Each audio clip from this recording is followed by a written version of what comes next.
इंचस्केप प्रयोग करके basics of Bezier tool पर स्पोकन ट्यूटोरियल में आपका स्वागत है।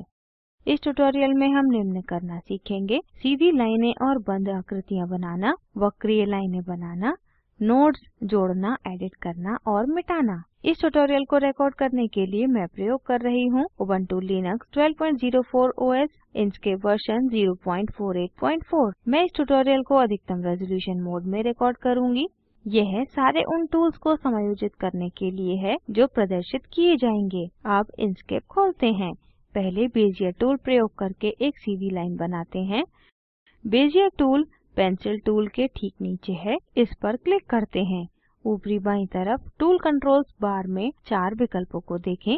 बेजियर कर्व को बनाने के लिए 4 मोड्स होते हैं। डिफ़ॉल्ट रूप से क्रिएट रेगुलर बेजियर पाथ विकल्प सक्षम किया हुआ है। कैनवास पर एक बार क्लिक करें और कर्सर को दूसरे सिरे तक लाएं। एक बार फिर क्लिक करें। ध्यान दें कि बनाई गई लाइन हरे रंग से हाईलाइट की हुई है। अब लाइन को पूरा करने के लिए राइट क्लिक करें। लाइन के दोनों सिरे नोड्स कहलाते हैं। हम थोड़ी देर बाद उनके बारे में सीखेंगे। आगे एक त्रिभुज बनाते हैं। पहले एक तिरछी लाइन बनाते हैं। एक बार क्लिक करते हैं और एक एंगल पर एक अन्य लाइन बनाते हैं। तीसरी लाइन बनाने के लिए एक बार फिर क्लिक करते हैं और त्रिभुज को पूरा करने के लिए इसे शुरुआती नोड से जोड़ते हैं। अब हम बेजियर टूल प्रयोग करके एक वक्रीय लाइन बनाएंगे। सीधे लाइन बनाने के लिए कैनवास पर क्लिक करें, दोबारा क्लिक करें। वक्र बनाने के लिए पकड़ें और खींचें। वक्र पूरा करने के लिए राइट क्लिक करें। उसी प्रकार कैनवास पर कुछ ज्यादा वक्रीय आकृतियाँ बनाएं। 3 स्टेप्स याद रखें। क्लिक करें और सीधी लाइन बनाएं। दोबारा क्लिक करें। वक्र बनाने के लिए पकड़ें और खींचें। फिर वक्र पूरा करने के लिए राइट क्लिक करें। आगे बढ़ने से पहले Ctrl+A दबाएं और कैनवास को क्लियर करें। आगे सीखते हैं कि बंद वक्रीय पथ कैसे बनाते हैं। पहले कैनवास पर एक वक्रीय लाइन बनाते हैं। फिर हम माउस छोड़ते हैं और वक्रीय लाइन के आखिरी सिरे से कर्सर को दूर लाते हैं। हम वक्रीय पथ को लाल रंग में देखते हैं। अगर आप एक बार क्लिक करते हैं और कर्सर मूव करते हैं तो हम सीधे पथ को लाल रंग में देखते हैं। इसे वक्र बनाने के लिए क्लिक करें और खींचें। दोबारा आखिरी नोड पर लाइन मुड़ती है जैसे हम मूव कराते हैं। दोबारा एक बार क्लिक करें। हम लाल रंग में एक सीधा पथ देखते हैं। सीधी लाइन वक्रीय बनाने के लिए क्लिक करें और खींचें। मूव कराने के साथ लाइन दोबारा आखिरी नोड पर मुड़ती है। कर्सर को मूव करें और वापस शुरुआती नोड पर जाएं और पथ को बंद करें। टूल कंट्रोल्स बार पर जाएं। मोड के दूसरे आइकन पर क्लिक करें। यह स्पाइरल पथ और अनियमित आकृतियाँ बनाने में मदद करता है। कुछ अनियमित वक्र बनाते हैं और पथ को बंद करते हैं। देखें कि यह नज़दीकी स्पाइरल आकृति में रूपांतरित होता है। अब मैं कैनवास को क्लियर करती हूँ। तीसरा आइकन केवल सीधी लाइनें बनाता है। इस पर क्लिक करते हैं और कैनवास पर लाइनें बनाते हैं। ध्यान दें कि हम इस मोड में वक्रीय लाइनें नहीं बना सकते हैं। हम सीधी लाइनों वाले त्रिभुज या बहुभुज बना सकते हैं। आखिरी आइकन पर क्लिक करें और कैनवास पर बनाएं। इस मोड में हम केवल समांतर और लंबवत लाइनें ही बना सकते हैं, जैसे या तो ऊर्ध्वाधर या क्षैतिज लाइनें। इस मोड में हम समचतुर्भुज और आयत बना सकते हैं। अब मैं सारी बनाई हुई आकृतियों को मिटाती हूँ। शेप विकल्प एक खास आकृति में लाइनें और वक्र बनाने में मदद करता है। ड्रॉप डाउन बटन पर क्लिक करें। यहाँ 5 विकल्प हैं: none, triangle in, triangle out, ellipse, from clipboard. पहला विकल्प जो नोने है कोई इफेक्ट नहीं देता, अतः हम ट्रायंगल इन पर जाते हैं। इस पर क्लिक करें और कैनवास पर एक लाइन बनाएं। यह लाइन अंदर की ओर त्रिभुज की आकृति में रूपांतरित हो जाती है। आगे ट्रायंगल आउट पर क्लिक करते हैं और कैनवास पर एक लाइन बनाते हैं। अब बाहर की ओर त्रिभुज की आकृति बनती है। एलिप्स पर क्लिक करते हैं और एक लाइन बनाते हैं। देखें कि लाइन एलिप्स की आकृति में है। आखिरी विकल्प फ्रॉम क्लिपबोर्ड के बारे में हम आगे के ट्यूटोरियल में सीखेंगे। अब नोड्स को जोड़ना, एडिट करना और मिटाना सीखते हैं। यह नोड टूल प्रयोग करके किया जा सकता है। कैनवास की लाइनों को मिटाएं, टूल कंट्रोल्स बार पर जाएं, मोड को रेगुलर पाथ से और शेप को नोन से बदलें। कैनवास पर वापस आते हैं और मनुष्य के हाथ की एक रफ आकृति बनाते हैं।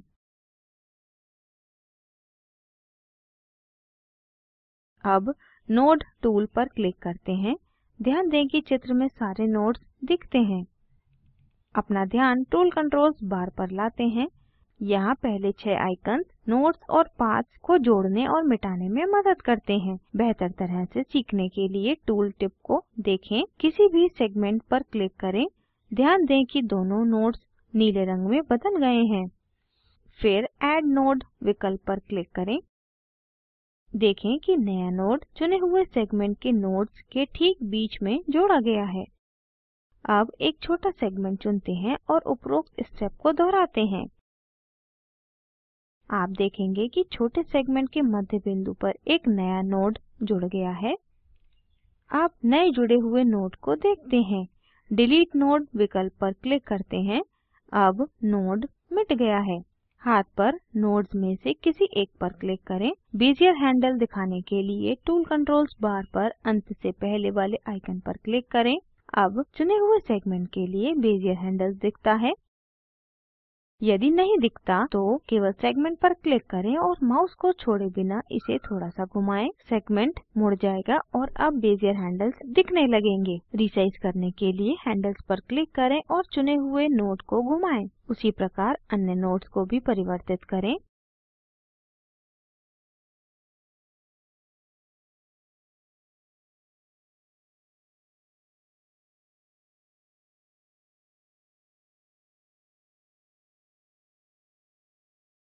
अगला आइकन नोड्स को जोड़ने में मदद करता है। तर्जनी पर एक अतिरिक्त नोड को देखें। शिफ्ट की प्रयोग करके बीच वाले अतिरिक्त नोड को और ऊपरी नोड को चुनें। अब जॉइन नोड आइकन पर क्लिक करें। देखें कि अब नोड्स एक दूसरे से जुड़ गए हैं। अगला आइकन चुने हुए नोड्स पर पथ को ब्रेक करने में मदद करता है। अब अंगूठे और तर्जनी के बीच के कनेक्शन को ब्रेक करते हैं। अतः दोनों के बीच में जोड़ने वाले नोड को चुनें और ब्रेक पाथ आइकन पर क्लिक करें। नोड को अचयनित करें, फिर इसे दोबारा चुनें और थोड़ा सा घुमाएं। आप देखेंगे कि पथ ब्रेक होता है और नोड्स दो पृथक नोड्स में विभाजित होते हैं। उनको जोड़ने के लिए उन्हीं दो नोड्स को चुनें और टूल कंट्रोल्स बार पर join selected end nodes icon पर क्लिक करें। ध्यान दें कि उन दोनों नोड्स के बीच एक नया पथ बन गया है। पाथ और सेगमेंट को हटाने के लिए अगला आइकन जो डिलीट सेगमेंट आइकन है उस पर क्लिक करें। अब पाथ हट गया है। इस एक्शन को अनडू करने के लिए Ctrl+Z दबाएं। मैं इसे एक तरफ रखती हूँ। एक बार दोबारा नोड टूल पर क्लिक करें। अब सीखते हैं कि टूल कंट्रोल्स बार पर अगले 4 आइकन्स कैसे प्रयोग होते हैं। ये आइकन्स चुने हुए नोड्स को एडिट करने में मदद करते हैं। बेजियर टूल प्रयोग करके एक उल्टी यू आकृति बनाएं।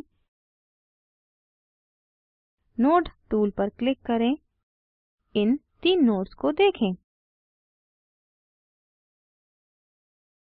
ऊपरी नोड को चुनें और टूल कंट्रोल्स बार पर make selected nodes corner icon पर क्लिक करें। यह इसे कोने के नोड जैसा बनाता है। बेजियर हैंडल्स पर क्लिक करें और बदलाव देखने के लिए उन्हें ऊपर और नीचे घुमाएं।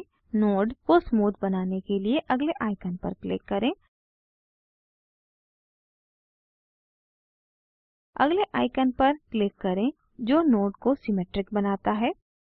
अगले आइकन पर क्लिक करें जो नोड को अपने आप स्मूथ बनाता है। अगले 2 आइकन्स केवल सेगमेंट पर कार्य करते हैं। अतः यू आकृति के बाएं सेगमेंट को चुनें और पहले आइकन पर क्लिक करें। जैसा कि टूल टिप बताता है, अब सेगमेंट सीधी लाइन में हो गया है। बेजियर हैंडल पर क्लिक करें और घुमाने का प्रयास करें।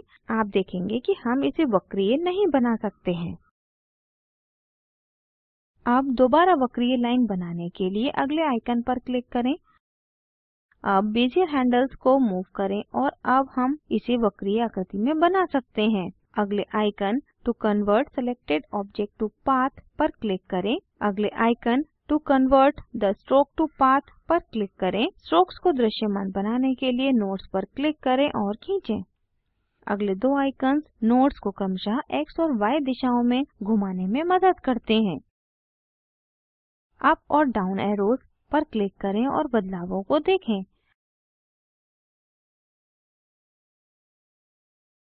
अगले दो आइकन्स केवल तभी कार्य करते हैं यदि पथ क्लिपिंग और मास्किंग इफ़ेक्ट्स रखता है। आप अपने आप इन विकल्पों का अन्वेषण कर सकते हैं। इसे सारांशित करते हैं। इस ट्यूटोरियल में हमने निम्न करना सीखा: सीधी लाइनें और बंद आकृतियां बनाना, वक्रीय लाइनें बनाना, नोड्स को जोड़ना, एडिट करना और मिटाना। यहाँ आपके लिए एक नियत कार्य है। बेजियर टूल प्रयोग करके 5 पंखुड़ियों, एक तने और 2 पत्तियों के साथ एक फूल बनाएं। पंखुड़ियों पर गुलाबी रंग करें, तने और पत्तियों पर हरा रंग करें। आपका पूर्ण नियत कार्य इस प्रकार दिखना चाहिए। निम्न लिंक पर उपलब्ध वीडियो स्पोकन ट्यूटोरियल प्रोजेक्ट को सारांशित करता है। कृपया इसे देखें। स्पोकन ट्यूटोरियल प्रोजेक्ट टीम कार्यशालाएं चलाती है और ऑनलाइन टेस्ट पास करने वालों को प्रमाण पत्र देती है। अधिक जानकारी के लिए हमें लिखें। स्पोकन ट्यूटोरियल प्रोजेक्ट भारत सरकार के MHRD के NMEICT द्वारा समर्थित है। इस मिशन पर अधिक जानकारी इस लिंक पर उपलब्ध है। हम इस ट्यूटोरियल के अंत में आ गए हैं। IIT बॉम्बे से मैं श्रुति आर्य आपसे विदा लेती हूँ। हमसे जुड़ने के लिए धन्यवाद।